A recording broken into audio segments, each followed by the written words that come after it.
بسم اللہ الرحمن الرحیم۔ گزشتہ کل بحث چل رہی تھی افراط زر کا ادائیگیوں پر اثر،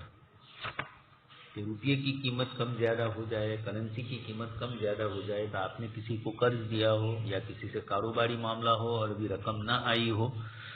اس طرح کے معاملات کے اندر کیا کیا جائے۔ یقینی بات ہے کہ یہ مسئلہ کثرت سے لوگوں کو پیش آتا ہے، اس لیے نوٹ قرض دیے جائیں تو یہ حقیقت میں آپ نے کیا قرض دیا، اس پر پورے مسئلے کا دار و مدار ہے۔ مولانا نے کل بتلایا تھا کہ آپ کسی کو 2 لاکھ روپے قرض دیتے ہیں تو آپ نے جو پیسے دیے اس پر مجموعی طور پر 2 لاکھ کا عدد متعین ہو گیا،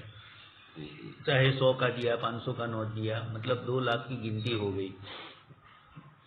اب جب آپ اس کے پاس سے وصول کریں گے اور وہی چیز وصول کرے جو مارکیٹ میں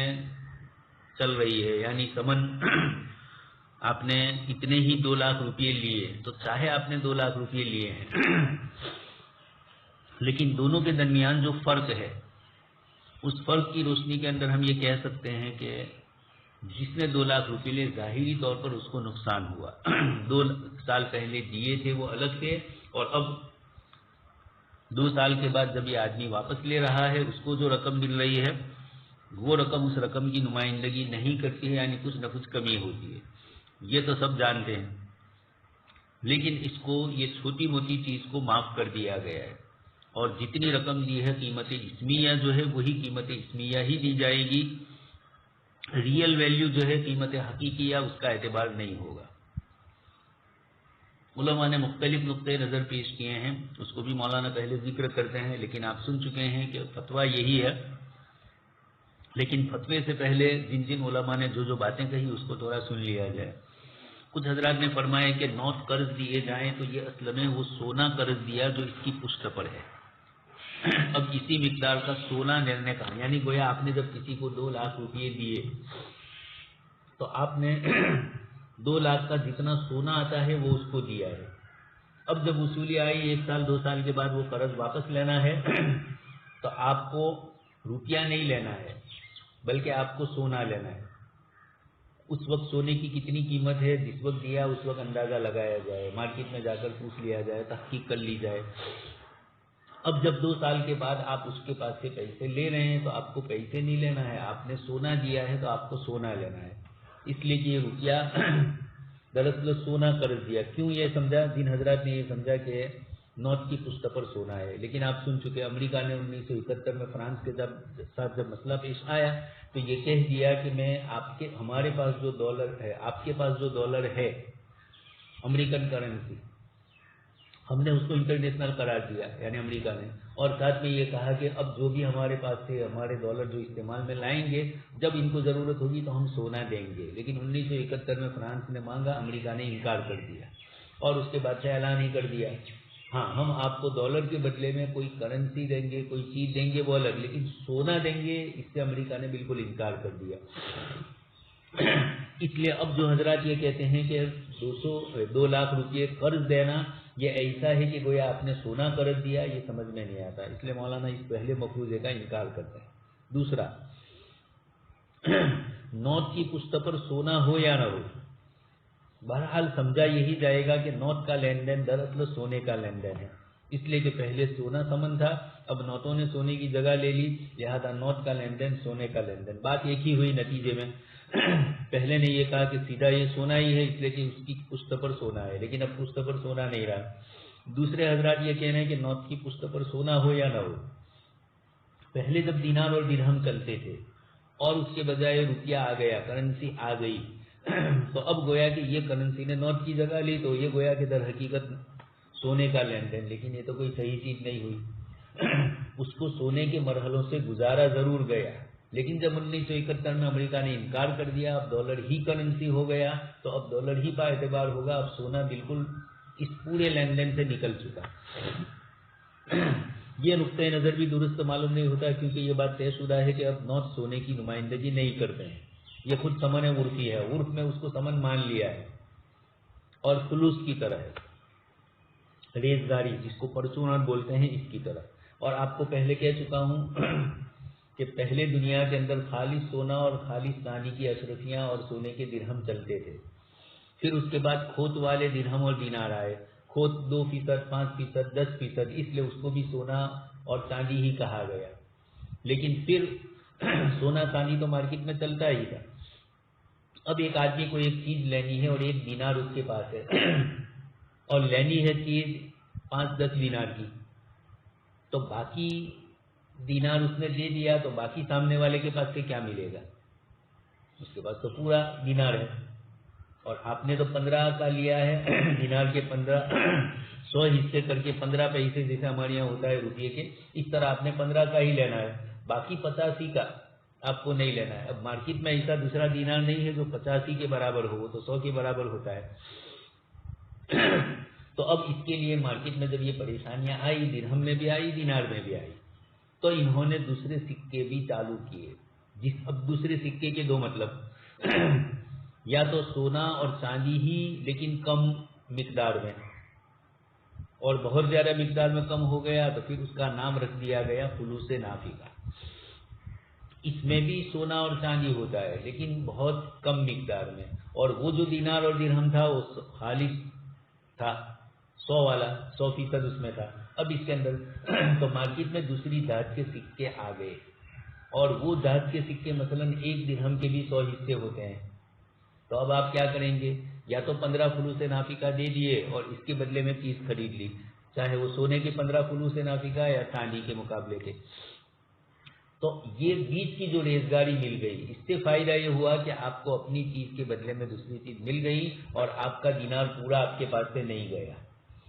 دینار کا 15% آپ کو کوئی چیز خریدنی ہے تو فلوس نافقہ اتنے دے دیے جو دینار کے مقابلے میں 15 کا مقابلہ کرتے ہیں، تو آپ نے فلوس نافقہ دے دیے، دینار آپ کے پاس سلامت رہا. سامنے والے کو بھی پریشانی نہیں ہوئی اس کو بنانے کی، اس کو سیدھے 15 یہ فلوس مل گئے.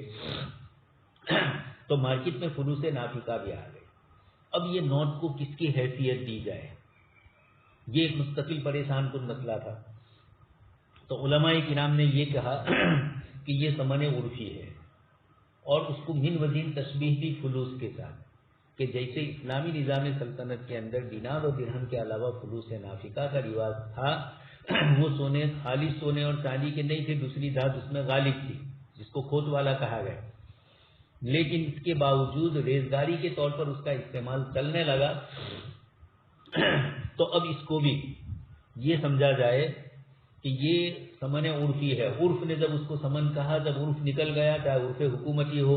لیگل ٹینڈر اس کا ختم کر دیا، یا لوگوں نے مارکیٹ میں اس سے کاروبار بند کر دیا. جیسے 2000 کا نوٹ گھبرا رہے ہیں لوگ، اس لیے چاہے حکومت نے کئی مرتبہ اعلان کیے لیکن حکومت نے دوسرا نہیں چھاپا، یہ بھی لوگوں کو معلوم ہو گیا.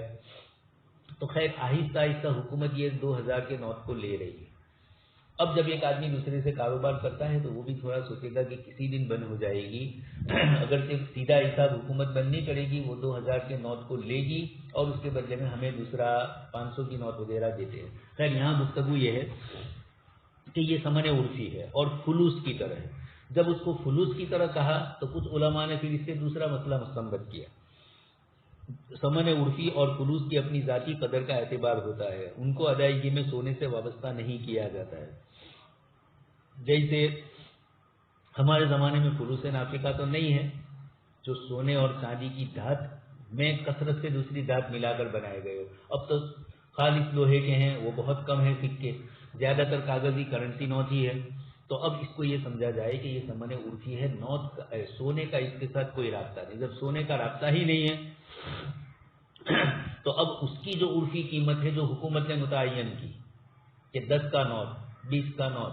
50 کا نوٹ، 100 کا نوٹ، حکومت نے اس طریقے سے ان کی قیمتیں متعین کر دی. اب بین الاقوامی کرنسی سے تو اس کا تعلق کم ہے، ملکی کرنسی، اس لیے ملکی چیزوں کی خرید و فروخت میں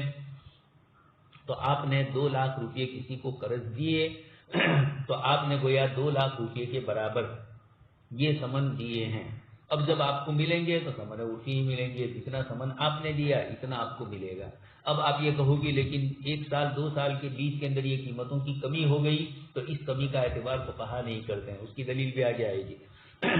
بیچ میں مولانا یہاں ایک مسئلہ ذکر کرتے ہیں کہ یہاں بعض لوگ امام ابو یوسف رحمۃ اللہ علیہ کے مذہب سے استدلال کرتے ہیں، وہ کیا ہے پہلے وہ بتلا رہے ہیں۔ امام ابو یوسف رحمۃ اللہ علیہ کا مسلک یہ ہے کہ ادائیگی سے پہلے فلوس کی قیمت بڑھ جائے یا کم ہو جائے تو ادائیگی قیمت کے اعتبار سے ہوگی۔ اس زمانے میں یہ مسئلے چلتے تھے کیونکہ فلوس نافقہ بھی مارکیٹ میں چلتے تھے اور ان کی قیمت کم اور زیادہ ہوتی تھی،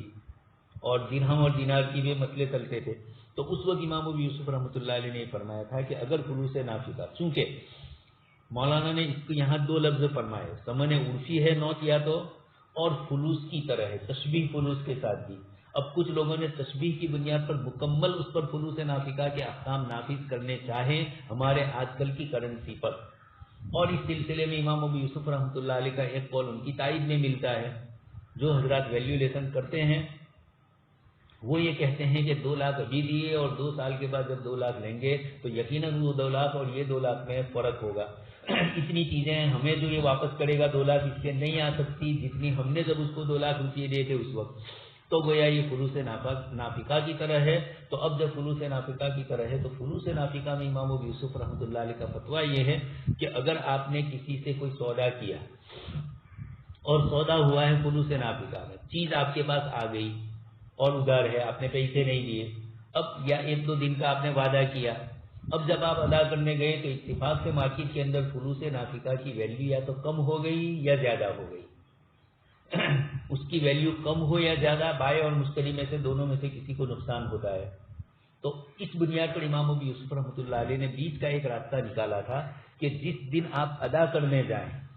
اس وقت اس کی جو قیمت ہوگی، چاہے فلوس نافقہ کم ہو گئے ہوں اس وقت یا چاہے زیادہ ہو گئے، تو آپ کو بھی 2 لاکھ روپئے جس وقت دینے ہیں اس دن اس کی جو قیمت ہے اس کا اعتبار کیا جائے، چاہے انڈین روپئے کی ویلیو کے اندر جیسے فلوس نافقہ کی ویلیو کم زیادہ ہو گئی، یہاں ہمارے روپئے کی بھی چاہے ویلیو کم ہو گئی اور زیادہ ہو گئی، عموماً تو کم ہوتی ہے لیکن کبھی کبھار زیادہ بھی ہو جاتی ہے، لیکن ایسے مواقع کم ہوتے ہیں۔ عام مثلاً مارکیٹ کے اندر روپئے کی قیمت کم ہو جاتی ہے۔ اب جب آپ نے اس کو دیا تو یقینی بات ہے کہ 2 سال کے بعد جب آپ لے رہے ہیں تو اس وقت مارکیٹ میں 2 لاکھ کی قیمت جتنی ہوگی اس کا، اب وہی بات آئی، مولانا فرماتے ہیں یعنی وہ یہ کہنا چاہتے ہیں کہ آپ نے کسی کو قرضہ دیا ہے تو جب آپ کو لینا ہے تو اس وقت آپ نے جو دیے تھے 2 لاکھ اس کو فلوس نافقہ سمجھو مثال کے طور پر،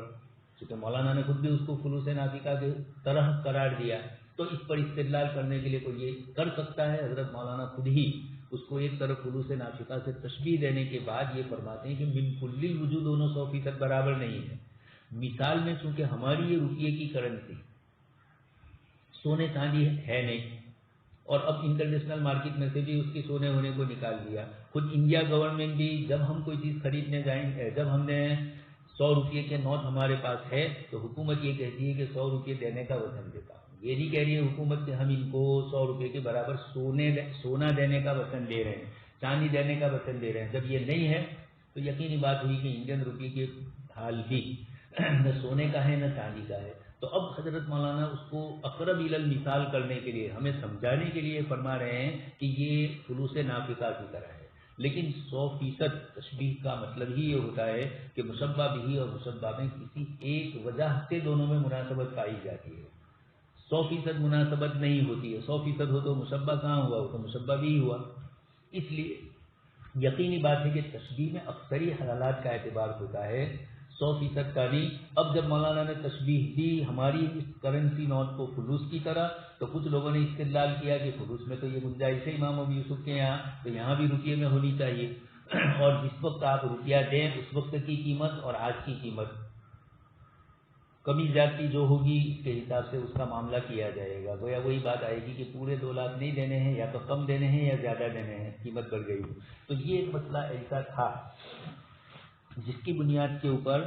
امام ابو یوسف رحمۃ اللہ علیہ کے قول پر کچھ حضرات نے فتویٰ دینے کی بات کی۔ حضرت مولانا فرماتے ہیں یہ استدلال صحیح نہیں، اس لیے کہ نوٹ اور فلوس میں فرق ہے۔ یہ خود اس بات کی دلیل ہے کہ تشبیہ تو ہے لیکن من کل الوجوہ نہیں ہے۔ البتہ سونے اور چاندی سے اس کو تشبیہ دی جائے کرنسی کو،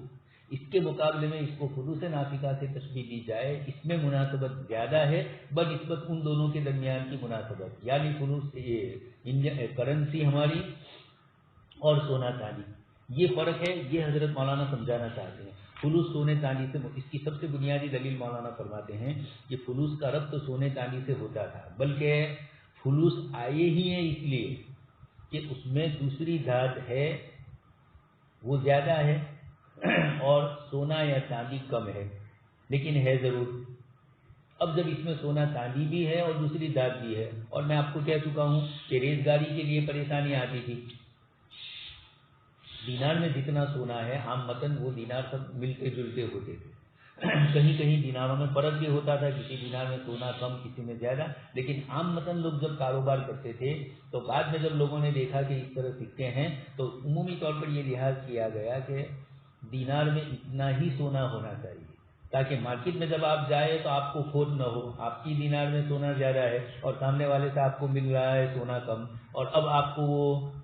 1 گرام 2 گرام یا 1 ملی گرام سونا الگ سے دے، یہ چیز اس زمانے میں نہیں تھی، دینار کا دینار سے تقابل ہوتا تھا۔ اب اس میں جو پریشانی آئی آپس میں چھوٹی چیز خریدنے کے لیے تو ریزگاری چالو کی۔ اب یہ ریزگاری بھی لیکن سونے چاندی سے مربوط، جس ریزگاری میں جتنا سونا ہوگا،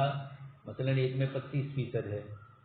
اور ایک میں 20% ہے، جس فلوس ناطقہ میں 20% سونا ہے اور جس فلوس ناطقہ میں 25% سونا ہے، دونوں کے درمیان فرق یقینی بات ہے 5% کا فرق ہے۔ تو اس حساب سے وہ لوگ معاملہ کرتے تھے، ریزگاری ایک میں کم ملتی تو ایک میں زیادہ ملتی دینار کے مقابلے میں، یعنی کچھ لوگ وہ بھی ہوتے تھے کہ 1 دینار دیا اور سامنے والے سے ریزگاری دی، اس لیے کہ کاروبار کرنے کے لیے، اور وہ ریزگاری بھی مارکیٹ میں چلتی تھی۔ جیسے ہمارے یہاں مکمل تسبیح نہیں ہے، ہمارے یہاں پہلے ہوتا تھا 1 روپیہ اور 50 پیسے 25 پیسے 10 پیسے 2 پیسے اور 1 کانا پیسہ بھی ہوتا تھا، وہ ہمارے بالکل بچپن کا ہے، غیر شعوری دور کا، اور جب شعور کھولا تو ہم نے 1 پیسے کا سکہ تو دیکھا، 2 پیسے کے بھی دیکھے، 3 پیسے کے بھی، لیکن 1 کانا سکہ بھی ہوتا تھا، بیچ میں اس سے خلا ہوتا تھا۔ خیر، تو بتلانا یہ ہے کہ اب 1 روپیے کے ہم سکے لیتے ہیں تو روپیے اور یہ سکے کو تو حکومت نے دونوں کو ایک دوسرے کے ساتھ 1 اور 100 کا فرق بتلایا ہے کہ 1 پیسہ 1 روپیے کا 100واں حصہ ہے، 10 پیسے 1 روپیے کا 10واں حصہ ہے، 25 پیسے 25واں یہ 4تھا حصہ ہے، اس طریقے سے بتلایا۔ تو یہ دونوں مربوط ہیں حکومت کے آج کے لحاظ سے۔ اس زمانے میں اسی طرح فلوس ناطقہ اور درہم یا دینار، چاندی کا ہوتا تو درہم، سونے کا ہوتا تو دینار۔ اب فلوس ناطقہ میں بھی اس طرح ہوتا، کسی میں کچھ چاندی ہوتا کسی میں کچھ سونا ہوتا، لیکن عمومی طور پر بعد میں چاندی ہی آ گیا۔ تو اب یہ دونوں کے درمیان فرق ہے۔ مولانا یہ بتلانا چاہتے ہیں کہ ہم مثال دے رہے ہیں کرنسی کی، اور یہ کہہ رہے ہیں کہ یہ کرنسی فلوس کی طرح ہے، تو طرح تو ہے لیکن مکمل نہیں ہے۔ اس کا فرق یہ بتلایا کہ فلوس کی قیمت کی کمی بیشی کا فرق سونے چاندی کی کمی بیشی پر مربوط رہتا تھا، اور آج کے زمانے میں ہمارے یہاں سونے چاندی کی قیمتوں سے ہماری کرنسی انڈین بین الاقوامی نہیں گفتگو ہو رہی ہے، بین الملکی، یہ انتردیسی ملک کے اندر اس میں فرق نہیں ہوتا ہے۔ فرق جب اس کا پڑتا ہے تو بین الاقوامی کاروبار میں کرتے ہیں تو فرق پڑتا ہے۔ تو فلوس کی قیمت سونے چاندی کی بنیاد پر ہی ہوتی تھی، لہذا ان فلوس کی حیثیت دراہیم اور دنانیر کی ریزگاری کی طرح تھی، اور فلوس کو درہم اور دینار کے ساتھ ایک خاص نسبت ہوتی تھی۔ جیسے مولانا سمجھا رہے ہیں، مثلا 1 فلوس چاندی کے درہم کا 10واں حصہ تو 100 ریزگاری ملی فلوس کی، لیکن 1 درہم کا 10واں حصہ تو 1 درہم کے 10 فلوس ملتے۔ اب ایک آدمی کو 1 درہم کے 10ویں حصے ہی کی ضرورت ہے، تو اس کو کاروبار کرتا تو اب درہم لینے جائے تو نہیں ہوتا، تو یہ جو فلوس ہوتا وہ دے دیتا، 1 درہم کا 10واں حصہ سمجھا جاتا۔ 2 فلوس دیتے، اگر 20% ہوتا، 30% ہوتا تو 30 فلوس، اس طرح 100 اس کے حصے کیے جاتے درہم کے، اور یہ فلوس اس کی اس طریقے کی یہ کرتا۔ اب کبھی سیدھا ہی 1 درہم ہے تو اس کے 5 فلوس آتے ہیں۔ اس زمانے میں یہ 1 اور 100 کا نہیں ہوتا تھا، 1 اور 100 کا فرق تو وہاں ہوتا ہے جہاں دونوں چیزیں ایک ہو، جیسے ہندوستانی روپیہ، 1 روپیہ اور 1 روپیے کا 10واں حصہ، 1 روپیے کا 100واں حصہ، اسی طرح 100 کا نوٹ اور 1 روپیہ، 1 اور 100 کا فرق، لیکن فلوس میں یہ نہیں ہوتا تھا، وہاں کمی بیشی ہوتی تھی۔ خیر، بازار کی اصطلاح میں اس نسبت کے بدلنے کو ہی فلوس کی قیمت میں کمی بیشی سے تعبیر کرتے ہیں، ایسی صورت میں جبکہ فلوس سونے چاندی سے مربوط ہو اور دراہیم اور دنانیر کے لیے ریزگاری کی طرح ہو تو امام ابو یوسف فلوس کی قیمت کی ادائیگی کو ضروری قرار دیتے ہیں۔ نوتوں کی صورتحال اس طرح نہیں ہے، اس لیے امام ابو یوسف کے قول پر مکمل فتویٰ دینا صحیح نہیں، یہ سونے چاندی سے مربوط نہیں ہے، مولانا یہ فرما رہے ہیں، اور مستقل ثمن اصطلاحی ہے، ان کی اپنی ایک قدر ہے جس کا سونے چاندی سے کوئی تعلق نہیں۔ یہ آج تو 25-30 سال گزر گئے ثمن کو متعین کرنے کے سلسلے میں کہ ہمارے آج کل کے جو روپیے ہیں ان کو سونا کہا جائے، چاندی کہا جائے، فلوس نافقہ کہا جائے، ثمن حقیقی کہا جائے یا ثمن اصطلاحی کہا جائے، یہ متعین کرنا فقہا کے درمیان اختلافی رہا، اس لیے کہ ہر ایک نے جو کچھ سمجھا، چونکہ ایک نئی چیز تھی، یہ کرنسی دینار اور درہم کا مسئلہ تو آسان تھا، اس کے اندر یہ فرق تھا، اس لیے اس کی تعبیر کے سلسلے میں علماء کے درمیان بھی کافی فرق ہوا۔ پھر اس زمانے کے فلوس اور نوتوں میں ایک اور فرق بھی مولانا بتلاتے ہیں، وہ یہ کہ فلوس کی قیمت معلوم کرنے کے لیے ایک واضح معیار سونے چاندی کا اس زمانے میں موجود تھا۔ کیوں موجود تھا؟ اس لیے کہ اس فلوس میں بھی کوئی دھات ہوتی تھی اور تھوڑی کچھ سونا یا چاندی ہوتا تھا، تو جتنا سونا ہوا اتنا سونا سونے کے بدلے میں ہوا، اور جتنی باقی جو چیز تھی اس کی قیمت کا بھی اندازہ ہو گیا کہ یہ 10 فلوس مل کر جب 1 درہم بنتے ہیں، اس کا مطلب یہ ہوا کہ 1 درہم کے اندر جو چاندی ہے اس کے مقابلے میں ان میں سے جو 1 کے بدلے میں 10 ملتے ہوں تو 10 کا فرق ان کے درمیان ہوا، لیکن چونکہ وہاں خالص نہیں ہوتا تھا، مثلا 20% چاندی ہے اور 80% دوسری دھات ہے، تو اب مجموعہ ملا کر یہ سمجھا جائے گا کہ یہ جو فلوس نافقہ ہے اس فلوس نافقہ کا اس درہم سے تقابل میں کتنا حصہ ہے، اس کا چاندی اور باقی دھات، یہ ملا کر اندازہ لگایا جاتا تھا، تو یہ اندازہ لگانا آسان تھا، جس کو سامنے رکھ کر فلوس کی قیمت تحقیقی طور پر معلوم کی جا سکتی تھی۔ لیکن اب نوٹوں کی قدر کا تخمینی اندازہ تخمینی تو لگایا جا سکتا ہے، قدر کا حقیقی علم نہیں ہو سکتا، جیسے کہ قیمتوں کی اشاریے میں مولانا نے بتلایا کہ بھائی کھانا پینا، کپڑے میں گزشتہ سال کپڑے کی یہ قیمت تھی، اس سال یہ قیمت ہے، گزشتہ سال چاول کی یہ قیمت تھی، اس سال یہ ہے، گزشتہ سال گیہوں کی یہ قیمت تھی، تو زیادہ تر چیزیں تو وہ ہوگی جو گزشتہ سال جو قیمت تھی اس سے زیادہ قیمت ہوگی، کچھ چیزیں ایسی بھی ہوگی کہ جو برابر ہوگی، اکا دکا کچھ چیزیں ایسی بھی ہوگی کہ جن کی قیمتیں اس سال گھٹ گئی ہوگی، گزشتہ سال کے مقابلے میں کم ہو گئی ہوگی، لیکن یہ سب تخمین ہے، اس سے روپے کی قیمت کا اندازہ آپ لگانے جاؤ بھی تو مشکل ہے۔ ایک تو کچھ لوگوں نے سونے کا اندازہ لگایا کہ 2 لاکھ روپے جب آپ کسی کو قرض دو اس وقت سونے کی کیا قیمت، اور اب 1 سال 2 سال کے بعد جب آپ لے رہے ہیں اس وقت سونے کی کیا قیمت،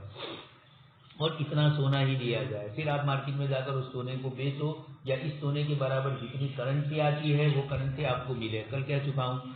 کہ اگر 2,10,000 کی ہوئی تو وہ ملے گی، اور اگر کم ہو گیا، اگر تو سونے کی قیمت کم نہیں ہوتی لیکن اگر کم ہو گیا تو 1,90,000 کے برابر کا سونا آپ دیں، یعنی 1,90,000 روپیے دیں، تو آپ نے 2 دیے تھے، اس وقت سونے کی 2 کے برابر جو قیمت تھی وہ گھٹ کر اب 1,90 ہو گئی۔ عموماً یہ ہوتا نہیں ہے، بڑھتا ہے یہ سونا، تو ایسی کرنسی ہے۔ تو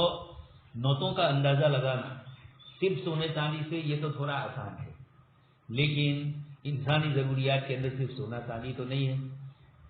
رات دن 1 روپیے سے ہم کتنی چیزیں بدلتے ہیں، تو جب ہم کسی آدمی سے 2 لاکھ روپیہ لیں گے تو ان 2 لاکھ روپیوں میں قرض میں ہم صرف سونا چاندی تھوڑی خریدیں گے، اس سے ہم چاول بھی خریدیں گے، روٹی بھی خریدیں گے، فلاں بھی، تو کسی چیز کی قدر اس کرنسی کے برابر ہوگی، کسی کی کم ہوگی، کسی کی زیادہ ہوگی۔ اب آپ کتنے روپے اس سے لیں، جو حضرات یہ کہتے ہیں کہ آپ نے 2 لاکھ روپے دیے ہیں اور اب سال پورا ہونے پر جب آپ کو دینے کے لیے آئے تو کتنے دیں، یہ کتنے دے کا تخمینی اندازہ ہی مشکل ہے، یہ مولانا فرما رہے ہیں، اور حقیقت میں بھی ہے، روزمرہ کا جو تجربہ ہے، تو یہ بھی صحیح نہیں۔ جن حضرات نے امام ابو یوسف کے قول پر فتویٰ دینے کی بات کی، مولانا نے فرمایا کہ فلوس نافقہ 100% نہیں ہے، من وجہ فرق ہے۔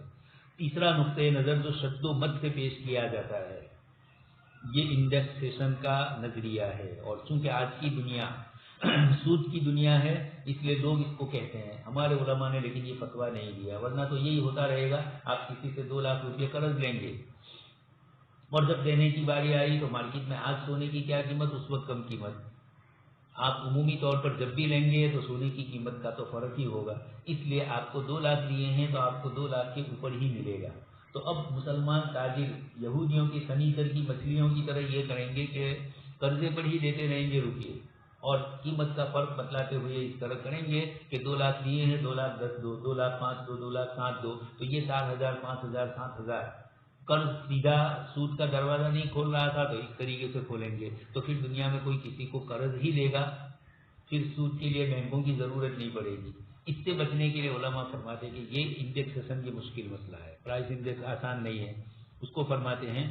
یعنی ادائیگیوں کو قیمتوں کے اشاریے سے پرائس انڈیکس سے وابستہ کیا جائے. اس نظریے کی دلیل یوں پیش کی جاتی ہے کہ نوٹ بذات خود کچھ نہیں ہے، یہ سلۃ البضائع ہے، باسکٹ آف گڈس ہے. یعنی ایک 100 روپے کا نوٹ ہے، اس میں چاول بھی ہے، اس میں گیہوں بھی ہے، اس میں شکر بھی ہے، اور بھی کھانے پینے کی جتنی ضروریات، کپڑا بھی اس میں ہے.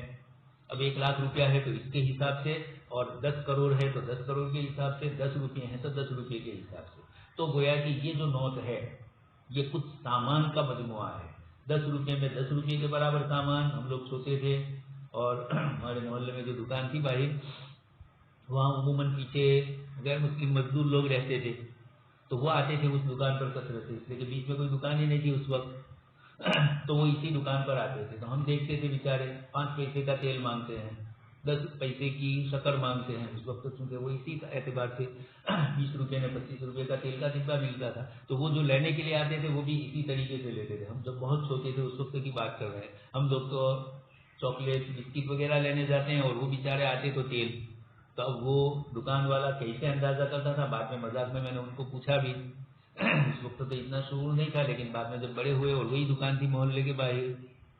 تو ان سے ہم پوچھتے تو وہ کہتا تھا کہ میں بھی اندازن ہی دے رہا ہوں، اس لیے کہ تیل کا ڈبہ اتنے کا ہے، وہ 10 پیسے کا تیل لینے آیا تو وہ حساب ہی کیسے کرے گا. آج کل اس طرح بہت ساری چیزیں ہیں کہ آپ کس چیز کا حساب ہی سامنے والا، لیکن دے دیتے ہیں دکان والے. کبھی بورڈ لگا دیتے ہیں کہ اتنے روپے سے کم کا تیل نہیں ملے گا، لیکن بیچارے مزدور قسم کے لوگ ہیں، وہ آتے تھے اسی طرح لے جاتے تھے. خیر، مجھے یہاں بتلانا ہے کہ یہ گویا 10 روپیہ اس طرح سامانوں کا مجموعہ ہے، یعنی کچھ اشیاء کی ٹوکری کی قوت خرید کی نمائندگی کر رہے ہیں. 100 روپیہ نمائندگی کرتا ہے ایک آدمی کو صبح سے لے کر شام تک جن جن چیزوں کی بنیادی ضروریات ہے ان میں سے اس چیز کا اتنا، اس چیز کا اتنا، اور 100 روپیہ اس طرح پوٹلی بن گیا مختلف چیزوں کی. ہوتا نہیں ہے، سمجھانے کے لیے فرما رہا ہے. لہٰذا جب کسی نے دوسرے کو کچھ نوٹ قرض دیے تو گویا اس نے اس کو نوٹ نہیں دیا، بلکہ یہ ٹوکرا دیا جس میں چاول گیہوں وغیرہ سب آ سکتا تھا. لہذا جب کسی نے نوٹ کی قرض دیا تو گویا اس نے سلۃ البضائع دی ہے. اور الاقراض تقضی بامثال، قرض جب دیا جاتا ہے تو اس کا مثل ہی ہوتا ہے. تو اب اس کا مثل یہی ہوا کہ آپ اندازہ لگا کر 1 سال پہلے آپ نے جو قرض لیا تھا، اب آپ اتنے ہی اندازہ لگا کر چیزیں دیں. اب چیز نہیں دے رہے ہیں تو اس کے برابر روپیہ دیں، کافی تو آئے گا روپیہ بڑھ. جس کا طریقہ یہی ہے کہ ادائیگی کو قیمتوں کے اشاریے سے وابستہ کیا جائے، یعنی ادائیگی کے وقت نوٹوں کی اتنی مقدار. میں نے آپ کو بتلایا تھا کہ صرف سونا چاندی سے حساب، یہ تو آسان تھا، لیکن جب انہوں نے اس کو سونا چاندی نہیں قرار دیا، امریکہ نے رد ہی کر دیا، تو اب ہمارے پاس جو نوٹ ہے، اور انڈیا گورنمنٹ بھی ہم کو سونا نہیں دے گی، اور خیر ہمارے ملک میں تو ہمیں ضرورت بھی نہیں ہے. 500 کا نوٹ چلتا تھا تو 2000 کا نوٹ چل رہا ہے، 1000 کا چل رہا تھا تو 2000 کا، 4 نوٹیں 500 کی ہو گئی. 500 کا بھی چل رہا ہے، 1000 کا نہیں چل رہا ہے تو 1000 کا تھا، اس کے مقابلے میں یہ حکومت نے ہمیں دے دیا. لیکن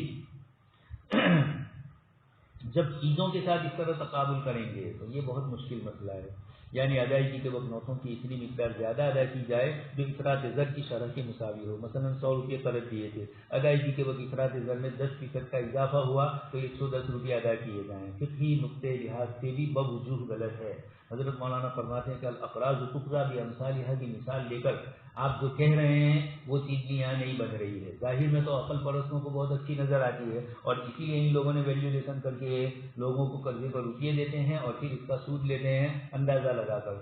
اب ایک آدمی سود نہیں لے رہا ہے تو اپنی چیز کی قیمت بڑھ گئی، یہ اندازہ لگا کر لے رہا ہے۔ پہلی وجہ تو یہ ہے کہ اگر نوٹ کی کچھ تفصیل مخصوص اور متعین اشیاء ہوتی تو یہ کہا جا سکتا تھا کہ نوٹ دراصل قلت البضائع کی نمائندگی کرتا ہے، لیکن پیچھے یہ بات واضح ہو چکی کہ یہ قلت البضائع کوئی متعین چیز نہیں ہے، یہ افراد کے لحاظ سے بدلتی ہے اور اس کی تعین کا کوئی طریقہ بجز تخمینے کے نہیں ہے۔ اس کی مثال آپ دیکھ لیجیے کہ چھوٹی چھوٹی یہ جو دکان والے ہوتے ہیں، غریب لوگ جہاں لینے کے لیے آتے ہیں، وہ پتلی بنا کر پہلے سے تیار رکھتے ہیں، یہ 1 روپے کی، 2 روپے کی، 5 روپے کی۔ اچھا، اسی طریقے سے الگ الگ چیزیں الگ الگ کر کے رکھتے ہیں، اور جب مجموعہ آپ مانگو تو پورا مجموعہ آپ کو دیتے ہیں، تو بظاہر قلت البضائع ہوا، لیکن وہ خود بھی یہ کرتے ہیں کہ 10 روپے کا الگ، 15 روپے کا الگ، 20 روپے کا الگ۔ خیر اب 10 روپے 15 روپے میں کچھ نہیں آئے گا، لیکن پہلے ہم لوگوں نے دیہات میں دیکھا کہ اس طریقے سے یہ چھوٹی چھوٹی چیزیں بنا کر مسالہ تیار رکھتے ہیں، یعنی صبح سے لے کر شام تک کی کیا ضرورت کی بنیادی چیزیں ہیں، دکان والا مزدور لگا کر فرصت کے وقت کے اندر اس طرح چھوٹی چھوٹی پوتلیاں بنا لیتا ہے، اور وہ روزانہ دیکھتا ہے کہ یہ لینا آئے گا تو اس کو پوری پوتلی ہی کے سلسلے میں، لیکن روپیہ اس کی نمائندگی کرے اس کی کوئی گارنٹی نہیں، یہ تو اپنی سہولت کے لیے دکان والا کر رہا ہے، اس لیے یہ تعبیر نہیں ہو سکے گی۔ یہ افراد کے لحاظ سے بدلتی ہے، اس کی تعین میں کوئی طریقہ بجز تخمینے کے نہیں ہے۔ آپ کیسے کہیں کہ 1 روپے میں اتنی چیزیں آ سکتی ہے؟ صبح میں آپ نے خریدی 10 روپے میں، اب تو 1 روپیہ تو میں ایسے ہی بول رہا ہوں 100 روپے میں اتنی چیزیں، تو صبح میں جب اس نے بیچا اس وقت گیہوں کی قیمت کچھ تھی، چاول کی کچھ تھی، اور اب شام کو آپ لینے گئے اس کے پاس، اس وقت وہ آپ کو وہی پوتلی دے رہا ہے اندازہ لگا کر، کبھی زیادہ فرق پڑا ہو تو زیادہ روپیے لیں گے، چھوٹی پوتلی دیں گے، اس طرح۔ تو یہ تو سمجھانے کے لیے ہے دکان والے کے اعتبار سے، آپ کو اس لیے میں نے مثال دی ہے۔ اچھا، دراصل قلت البضائع نوٹ کی حقیقت نہیں ہے، بلکہ اس سے حاصل ہونے والا فائدہ ہے۔ چنانچہ کسی کو نوٹ دینے کا مطلب یہ نہیں کہ آپ نے اتنی چیزیں دی اور جس سے آپ سامان خریدو، یا جس کے بدلے میں پھر آپ اس سے روپیہ لو۔ دوسری وجہ یہ ہے کہ اس نظریے کا حاصل یہ ہے کہ ادائیگی میں مثلیت باعتبار قیمت حقیقی یا معتبر ہونی چاہیے، ریئل ویلیو، صرف قیمت اسمیہ میں مثلیت کا اعتبار درست نہیں ہے، یہ نظریہ والے یہ کہنا چاہتے ہیں۔ شرعی نقطۂ نظر سے اس بات کا یقینی بات ہے، یعنی آپ نے 2 لاکھ لیے تو 2 لاکھ کا عدد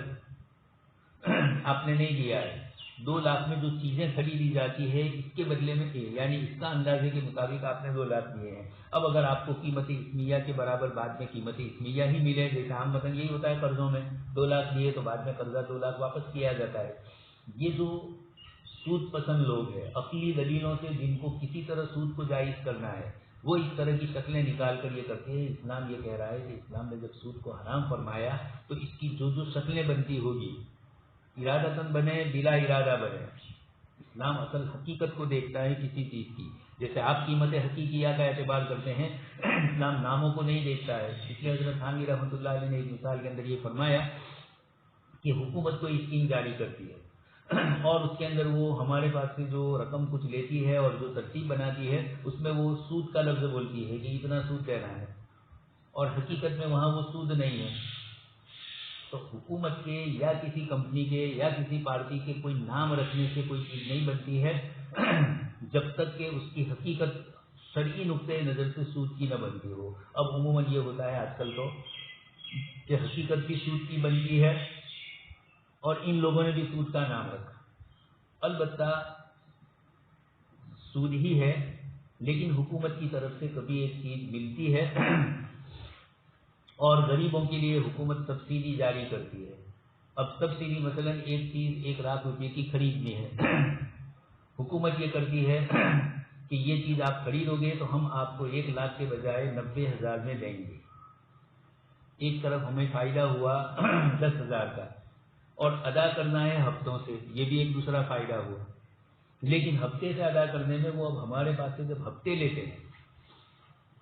تو ہم نے خریدی ہے 90 میں،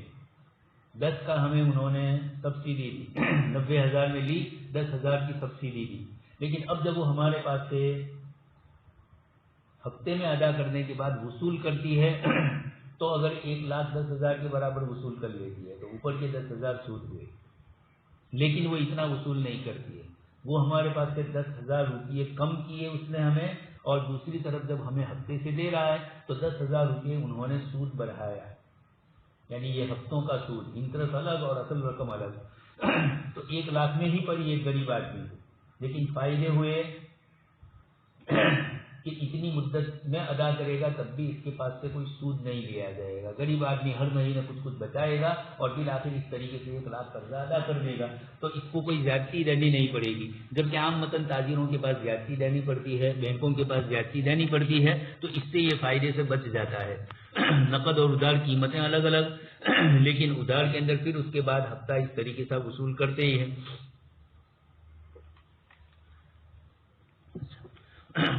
دوسری وجہ مولانا فرماتے ہیں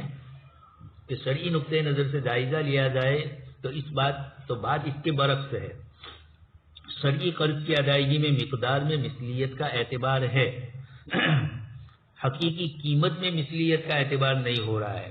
قیمت حقیقی یا جو ریئل ویلیو آپ بولتے ہیں اور آپ یہ سمجھتے ہیں کہ اس کے اندر ہمیں مثلیت ہو گئی، تو شریعت میں اس طرح نہیں ہو رہا ہے۔ مثال دے رہے ہیں، جب کسی نے گندم قرض لی، جب واپسی کا وقت آیا تو وہ گندم کی اتنی مقدار ہی واپس کرے گا، خواہ قیمت کم ہو یا زیادہ۔ آپ دیہاتوں میں دیکھتے ہیں عورتیں ایک دوسری عورت سے آٹا لے لیتی ہے، چاول لیتی ہے، کوئی نہ کوئی ضرورت کی چیز لیتی ہے، اور جب ان کے پاس آتی ہے تو وزن کر کے اتنی چیز دے دیتی ہے۔ مثل کا مقابلہ مثل سے ہوتا ہے۔ اس طریقے سے آپ کسی سے گیہوں لیں اور 1 من لیے، 20 کلو لیے، اور جب آپ کے پاس گیہوں آ گئے تو سامنے والے کو 20 کلو آپ نے دے دیے۔ یہ حقیقی نمائندگی، چاول کے بدلے میں چاول، گیہوں کے بدلے میں گیہوں۔ لیکن اگر آپ گیہوں لیے اور اب یہ کہہ رہے ہیں کہ نہیں، یہ گیہوں کے بدلے میں جب آپ ہمیں دینے کے لیے آؤ تو ہم نے جو گیہوں خریدے تھے وہ اتنے روپے کلو کے حساب سے من کے اتنے روپے ہوئے، اور آج جب آپ کے پاس سے ہم وصول کر رہے ہیں اور آپ ہمیں گیہوں اتنے ہی دے رہے ہیں، تو گیہوں کی قیمت تو فرق پڑ گیا ہے۔ اس لیے آپ کو ہم نے جو آپ کو دیے ہیں گیہوں، اس کی قیمت جو ہوتی ہو آج وہ قیمت ہمیں دو۔ آپ نے لیا تھا 100 روپے میں اور اب اس کے پاس سے 120-25 روپے کا لے رہے ہیں، تو چیز کا چیز سے مقابلہ تو سمجھ میں آیا، لیکن کرنسی کا کرنسی سے جب مقابلہ ہو رہا ہے تو یہ گڑبڑ ہو رہی ہے۔ خیر، تو اس بات پر کہ اعتبار مقدار کا ہوتا ہے، حقیقی قیمت کا نہیں۔ شریعت مطہرہ میں قیمت کا اعتبار نہیں ہوتا ہے، مقدار کا۔ اس کی ایک دلیل لے کر مولانا سمجھا رہے ہیں۔ اس کی ایک کافی واضح دلیل حضرت عبداللہ ابن عمر رضی اللہ تعالیٰ عنہما کی روایت میں آپ سن چکے ہیں، ترمذی وغیرہ میں یہ روایت آتی ہے، اور اس وقت کافی تفصیلی گفتگو علماء فرماتے ہیں۔ حضرت مولانا نے انعام الباری کے اندر جب یہ مسائل آئے ہیں تجارت کے اور کھیتی باڑی کے، تو اچھی طریقے سے حضرت نے ان کو سمجھایا ہے مثالوں سے۔ یہ روایت بھی موجود ہے۔ کبھی ایسا بھی ہوتا تھا کہ بے دراہیم پر ہوتی تھی اور ادائیگی دنانیر میں ہوتی، اور کبھی بے دینار میں ہوتی اور ادائیگی دراہیم میں ہوتی۔ اس کے بارے میں آپ صلی اللہ علیہ وسلم سے عبداللہ ابن عمر رضی اللہ تعالیٰ عنہ نے سوال کیا، تو آپ صلی اللہ علیہ وسلم نے جواب میں فرمایا کہ اس شرط کے ساتھ اجازت ہے کہ ادا کے دن کی قیمت کے مطابق ہوگی، حقیقی قیمت نہیں، مقدار کے اعتبار سے۔ اس سے معلوم ہوا کہ ذمے میں تو اسی چیز کی مقدار واجب ہوئی جس پر بے ہوئی، پھر ادا کے وقت اس دن کی قیمت کے لحاظ سے تبادلہ ہو سکتا ہے۔ معلوم ہوا کہ دیون میں جو چیز واجب ہوتی ہے وہ مقدار ہے، قیمت نہیں ہے۔ قیمتوں میں تو فرق ہے۔ اگر قیمت واجب ہوتی تو وجوب کے دن کی قیمت کے لحاظ سے تبادلہ ہوتا ہے۔ یہ بہت شاندار مثال مولانا نے فرمائی، اور ترمذی وغیرہ میں تفصیل سے امام صاحب اور صاحبین کے درمیان جو کچھ اختلاف ہے اس کو بھی اس مسئلے میں ذکر کیا ہے۔ اب یہ سمجھیے کہ رات دن ہمارے یہاں بھی ہوتا ہے، چونکہ ہمارے علاقے کے اندر ایک بھائی یہاں رہتا ہے اور ایک بھائی انگلینڈ میں ہے۔ عمومی طور پر رشتے داروں میں یہ سب چیزیں چلتی ہیں۔ تو اب یہ ہوتی ہے کہ جب کوئی چیز خرید و فروخت ہوتی ہے، ایک آدمی انگلینڈ میں رہتا ہے اور وہ انگلینڈ والے ہی سے زمین خریدتا ہے، اور وہ دونوں معاملہ کرتے ہیں پاؤنڈ میں، لیکن وہ زمین ایسی ہے کہ ایک آدمی کی اکیلی نہیں ہے، اس کے انڈیا میں بھی بھائی ہے۔ تو اب چاروں ناچار یہ کرنا پڑتا ہے کہ روپیے میں قیمت طے کرتے ہیں کہ بھئی اتنے روپیے، یا یہ دونوں آپس میں کرتے ہیں کہ اتنے روپیے ہیں، اس کی یہ قیمت لگاؤ اور اتنے پاؤنڈ میں تم کو دوں گا۔ اس طریقے کے مسائل چلتے ہی ہیں۔ ہمارے پاس ایک مرتبہ ایک مسئلہ آیا، ایک صاحب نے اپنی زمین بیچی یہیں پر ایک صاحب کو، پہلے تو خریدی تھی پھر بعد میں بیچی۔ خرید کے وقت یہ مسئلہ آیا کہ انہوں نے ایک صاحب سے یہاں خریدی، بلڈر سے، وہ بلڈر کے رشتے دار انگلینڈ میں تھے اور ان کے بھی پیسے بلڈر کے ساتھ لگے ہوئے تھے، پارٹنر تھے وہ ان کے، اور یہ ذات جو خریدنے والے تھے یہ بھی انگلینڈ سے آئے تھے، مولانا تھے، اس لیے ہم بھی ان کے ساتھ بیچ کے اندر اس مسئلے میں آئے، وہ آئے اور کہا کہ یہ ہے، تو شروع میں تو قیمت اسکوائر فٹ کی متعین ہو گئی کہ اتنے روپے اسکوائر فٹ میں ہم آپ سے یہ پوری زمین خریدتے ہیں، ہو گئی بات۔ جب ادائیگی کے دن آئے تو انہوں نے ان کو کہا کہ اتنے روپیہ آپ انگلینڈ ہمارے فلانے رشتے دار کو دے دینا۔ جب یہ مولانا نے ان کو فون کیا، انہوں نے کہا میں روپیے کو کیا کروں، مجھے تو پاؤنڈ دو۔ اچھا، اور اتفاق سے وہ خود بھی اسی کا دھندا کرتے تھے پیسوں کا، تو جو تاجر لوگ ہوتے ہیں ان کو آپ جانتے ہیں کہ ہماری چیز خریدتے وقت تو قیمت کچھ نہیں ہوتی ہے، اور وہ اپنی جب بیچتے ہیں یا اپنی جو چیز قیمت ہوتی ہے اس کو زیادہ ہی، تو انہوں نے کہا کہ مجھے تو یہاں انگلینڈ میں چاہیے اتنے پاؤنڈ اور روپیے کے تقابل میں اتنے چاہیے۔ اب ان کے حصے میں جو انڈین روپیز آتے تھے اس سے زیادہ روپیے بن جاتے تھے پاؤنڈ کے، یعنی ان کو نقصان ہوتا تھا خریدنے والے کو، تو وہ آئے میرے پاس، کہا مولانا پھر یہ مسئلہ ہوا۔ میں نے کہا آپ یہ کیوں چکر میں پڑتے ہو، یہاں جن کے پاس سے آپ نے خریدی ہے آپ ان کو کہو کہ میں یہ روپیہ آپ کو دے دیتا ہوں، آپ اپنے رشتے دار کو چاہے ڈالر بناؤ، پاؤنڈ بناؤ، سونا بناؤ، جو بنانا ہو بنا دو، میں آپ کے ساتھ سودا میں نے کیا ہے اس لیے میں آپ کو یہ روپیے دے دیتا ہوں انڈین کرنسی، آپ اس کا جو کرنا ہو کرو۔ کہا یہ تو بہت آسان ہے۔ پھر ہم گئے ان سے کہا، انہوں نے کہا یہ بہت ایسے ہیں ویسے ہیں، ہم نے کہا کہ آپ ہی تو بنا کر بیچ دیجیے، آپ کے ساتھ جو سودا ہوا ہے روپیے میں اسکوائر فٹ میں ہوا ہے۔ خیر لیکن کبھی کبھار اس طریقے کی مجبوریاں ہوتی ہے کہ روپیے میں لینے کے بعد ڈالر پاؤنڈ وغیرہ میں اس کا تبادلہ کرتے ہیں، آپس میں اس طریقے سے ہوتا ہے۔ تو بے دراہیم پر ہوتی تھی۔ عبداللہ ابن عمر رضی اللہ تعالیٰ عنہ بھی اونٹ کا کاروبار کرتے تھے،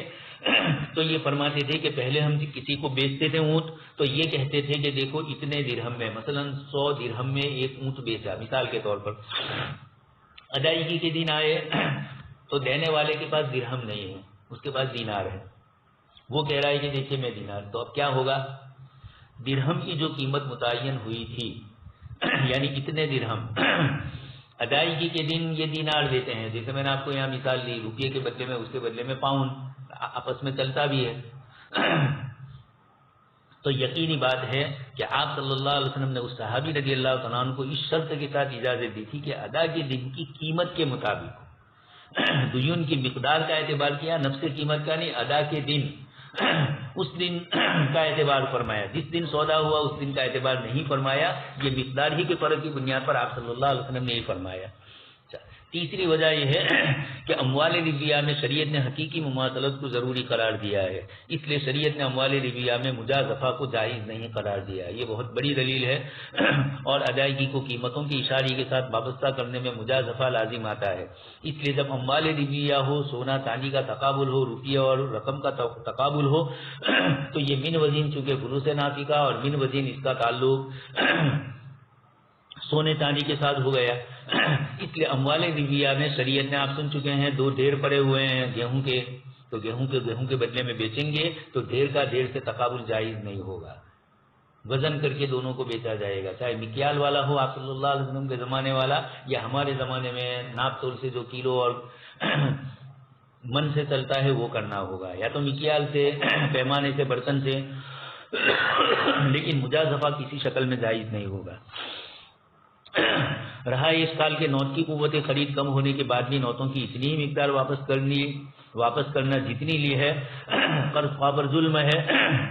تو اس کے جواب کے لیے مولانا یعنی جن لوگوں نے اس کو جائز قرار دیا، یہ حقیقت میں سود کا معاملہ کرنے والے لوگوں نے یہ دلیلیں پیش کی، تو مولانا اس کا جواب دے رہے ہیں۔ سب سے پہلے یہ روپیے کی قدر کم ہونے میں مستقرض کے کسی بھی فعل کا دخل نہیں ہے، لہذا اس کی ذمہ داری اس پر ڈالنا ظلم ہے۔ عصر حاضر کے اندر جب روپیوں کا یہ سودا چل رہا ہے، آپ ایک آدمی کے پاس سے 2 لاکھ روپیے لیتے ہیں،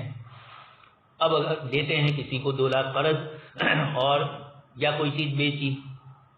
اور 2 لاکھ میں سودا ہوا، لیکن ادائیگی 2 سال کے بعد ہے، اب جب 2 سال کے بعد وہ ادائیگی کرنے آئے 2 لاکھ روپئے، تو آپ یہ کہو کہ مجھے 2 لاکھ نہیں چاہیے، 2 لاکھ روپئے میں تو 2 سال کے اندر اتنا بڑا فرق پڑ گیا، اس کے بجائے آپ مجھے اتنا سونا دو، اتنا چاول دو جتنا اس وقت تھا، تو یہ ظاہر میں اچھا لگ رہا ہے، لیکن ہم یہ پوچھ رہے ہیں کہ اگر 2 لاکھ کی قیمت میں کمی ہو جائے،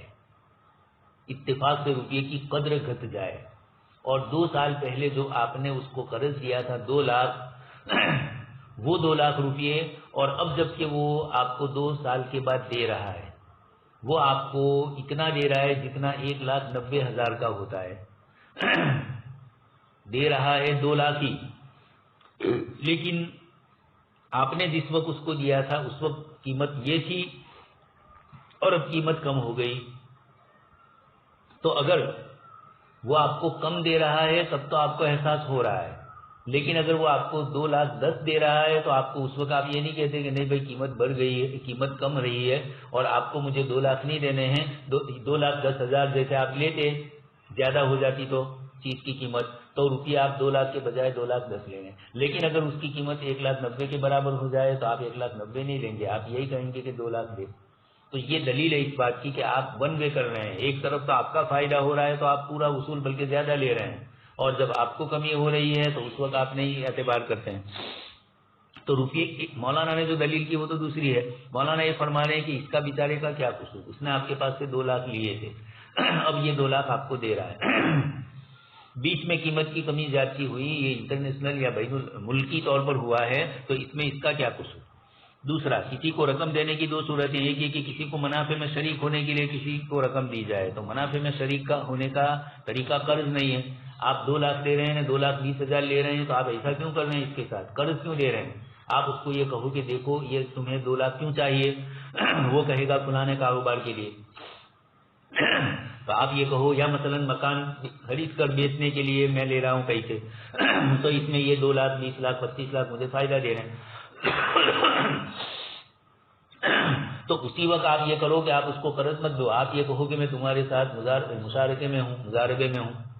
میں تمہارے ساتھ پارٹنر بن جاؤں، چاہے مضاربے کی شکل میں چاہے مضاربہ کی شکل میں، اب آپ نفع کمائیں گے، زیادہ لیں گے، تو یہ زیادہ لینا آپ کے لیے جائز ہوگا، اس لیے کہ قرض کے اوپر نفع نہیں لیا ہے، آپ نے اس کے ساتھ کاروبار کیا ہے، شرکت اور مضاربت کا۔ دوسری صورت یہ ہے کہ ہمدردی کے لیے کسی کو قرض دیا جائے، اور جب ہمدردی کے لیے دے رہے ہیں تو آپ کو تو وہ رقم واپس ملے گی،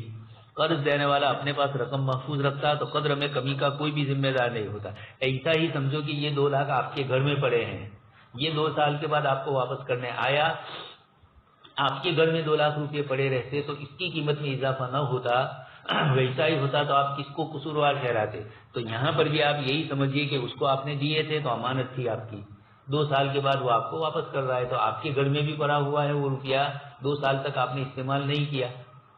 تو قرض دینے میں خالص آخرت کا ثواب لینا ہے، دنیا میں کسی کی ضرورت پوری کر کے خوش ہونا ہے اور آخرت میں اس کا ثواب لینا ہے، اور اس کے بدلے میں آپ اس کے پاس سے زائد بھی چیز لے رہے ہیں تو اس کا تو استحصال آپ کر رہے ہیں۔ اگر قرض دینے والا اپنے پاس رقم محفوظ رکھتا تو قدر میں کمی کا کوئی بھی ذمہ دار اس وقت یہ نہیں کہتا کسی کو،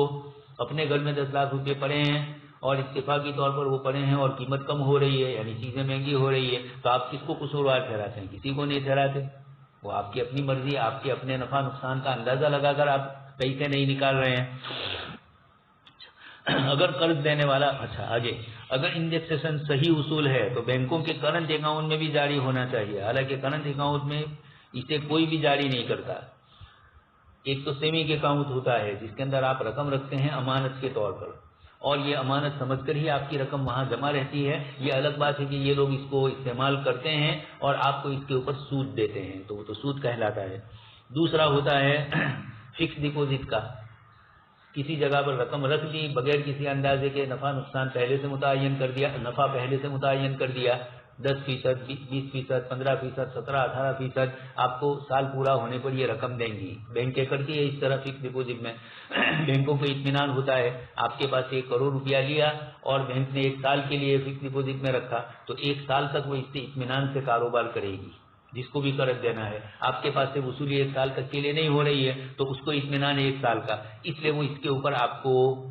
فیصد دیتی ہے، یہ بھی سود ہے، اس لیے کہ فیصد متعین نہیں، اگر متعین کرے نفع نقصان کے حساب سے تب تو جائز ہوتا، لیکن فکس ڈپوزٹ ہے اور فکس نفع ہے اس لیے جائز ہے۔ تیسری شکل ہوتی ہے تاجروں کی، تاجروں کو رات دن کاروبار کرنا پڑتا ہے، تو ان کو جو اکاؤنٹ وہ کھلواتے ہیں وہ کرنٹ اکاؤنٹ ہوتا ہے، اس کرنٹ اکاؤنٹ میں یہ ہوتا ہے کہ ان کے پاس رقم ہے، آئی تو رکھی، پھر اٹھا بھی لی 2 دن کے بعد، پھر رکھی، پھر اٹھائی۔ عمومی طور پر پہلے یہ ہوتا تھا کہ کرنٹ اکاؤنٹ یہ گویا آپ کے روپیے کو محفوظ جگہ پر رکھنے کا یا آپ کے پاس سے قرض یہ رکھنے کا آپ کے پاس سے اس کا بدل لے رہی ہے. لیکن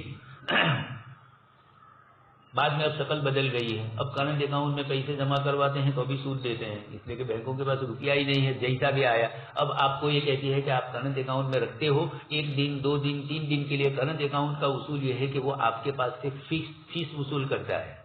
اس لیے کہ بینکوں کو تو آپ کا روپیہ رکھنا پڑا اور ہر وقت خطرہ رہا.